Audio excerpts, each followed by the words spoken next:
Do nosso lado, o pastor Paulo Dias Nogueira, da Catedral Metodista de Piracicaba, conversando com a gente. Um papo realmente muito agradável, com um assunto que tem realmente a ver com espiritualidade, com religião e, obviamente, com 129 anos da vinda metodista para cá, abrindo novos caminhos para a nossa cidade.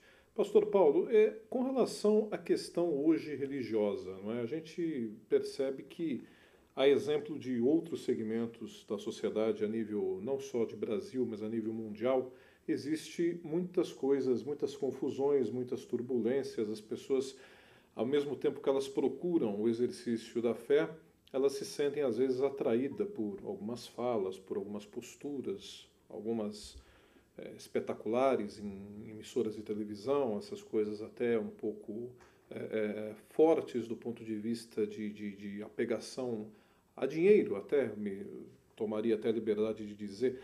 Como é que a Igreja Metodista está avaliando esses momentos?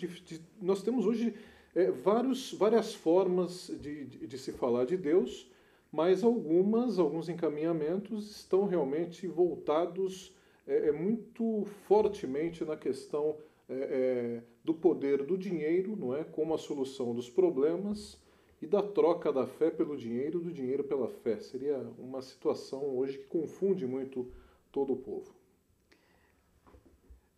Uma questão interessante nós somos uma sociedade espetacular. É uma sociedade que gosta do teatro, né? É muito interessante, uma das áreas de reflexão na teologia é a área da homilética, que é a área de preparação do sermão e a forma como nós executamos o sermão. E hoje você vê que o estilo de comunicação ele mudou demais, porque não se trabalha mais com a congregação, você trabalha com ou o telespectador ou com o ouvinte de rádio, né?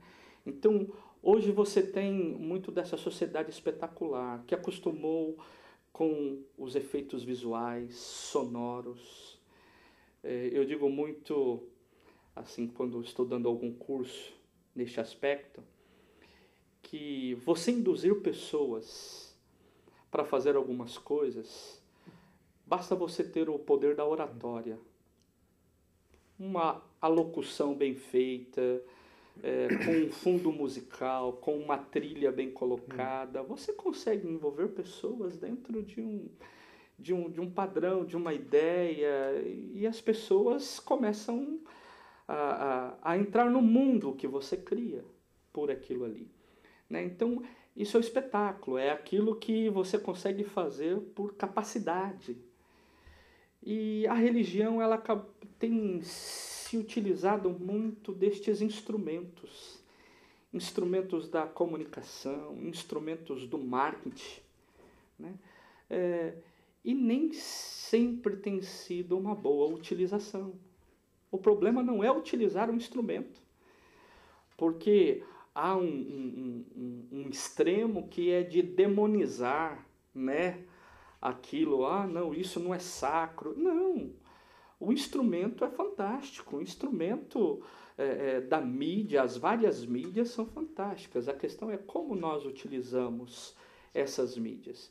E aí, de repente, algumas comunidades, algumas igrejas, algumas religiões acabam se utilizando destes espaços, né, de uma forma, vamos dizer assim, marqueteira, né, para ganhar espaço, para convencer pessoas e, eu diria assim, ao invés de levá-las a uma conversão no sentido de mudança de ideal, é um convencimento a cumprir aquilo que eu gostaria que fizesse para minha denominação, para minha religião. E algumas religiões ou algumas denominações, mesmo cristãs, acabam se utilizando muito deste mecanismo. Então, acredito que esta é uma abordagem, né, olhando essa sociedade do espetacular. Agora, um outro aspecto tem sido esse aspecto da troca. Muitas vezes se trabalha a bênção como sendo resultado daquilo que eu invisto. Parece que tem um banco de investimento no céu, um FMI celeste, né?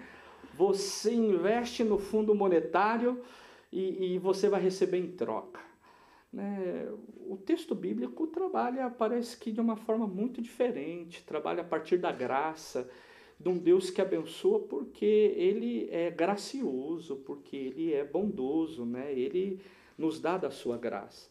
Então, é perigoso porque pode se usar da artimanha da troca, né? A linguagem, que é a linguagem do comércio, que é a linguagem dos negócios, acaba entrando na linguagem da teologia, na linguagem da pregação, na linguagem da celebração. Então, se você der, você recebe. A Bíblia nunca trabalhou isso. Não é trabalhado esse aspecto, nem de quantidade. Se você der o velho, Deus vai te dar o novo. Se você der tanto, Deus vai te dar o dobro. Fé é fé. E quando olhamos as histórias dos homens da Bíblia, eu queria dizer o seguinte: Jesus morreu numa cruz. Os 12 que foram apóstolos, todos foram mártires. Só um, João, que morreu de morte natural. O resto foram mártires. Ninguém prosperou financeiramente, materialmente. Sabe, ninguém foram grandes empresários ou pessoas. Não. São pessoas que foram ricas. Estamos falando de que o projeto do reino é muito maior do que o meu projeto pessoal. Mas hoje, às vezes, é perigoso a gente misturar, né? Como somos uma sociedade que acaba bebendo muito na filosofia neoliberal, que é uma filosofia egoísta, consumista, e aí, de repente, o que nós mais queremos é o quê? Queremos para nós, né? Eu quero para mim. Então, de repente, sou eu que estou desempregado, eu quero o meu emprego, ou é a minha empresa que está falindo, eu quero salvá-la. Então, de repente, é a minha bênção. Eu não estou nem aí com o problema dos outros. Eu quero saber da minha bênção. E aí, alguma pessoa pode chegar e dizer assim: eu tenho a bênção que você quer, me dá aqui que eu vou orar. Agora, o interessante é que, como pastor eu já ouvi algumas vezes, é que algumas pessoas não recebem essas bênçãos. E o pior de tudo não é não receberem essas bênçãos. O pior de tudo é a resposta que elas recebem. Quando dizem assim: eu dei o que mandaram, por que não veio minha bênção? E a resposta é simples: você não teve fé. Então a pessoa, além de não receber a bênção, ainda perdeu a fé. Ela deu todo o dinheiro e ainda perdeu a fé. Então eu diria, o Evangelho de Cristo é um Evangelho de graça, da bênção, da doação, do amor. Temos que investir, tem que dar dízimo na igreja, a oferta? Tem. Como é que você vai sustentar uma comunidade de fé? Como é que você vai sustentar uma instituição?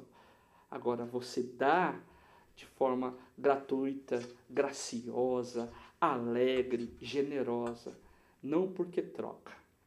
Se você dá alguma coisa porque quer receber alguma coisa em troca, isso você não está dando, você está trocando, barganhando. Não sei se o nosso Deus é um Deus de barganha. É uma situação muito importante para ser avaliada e um assunto realmente, um tema bastante importante para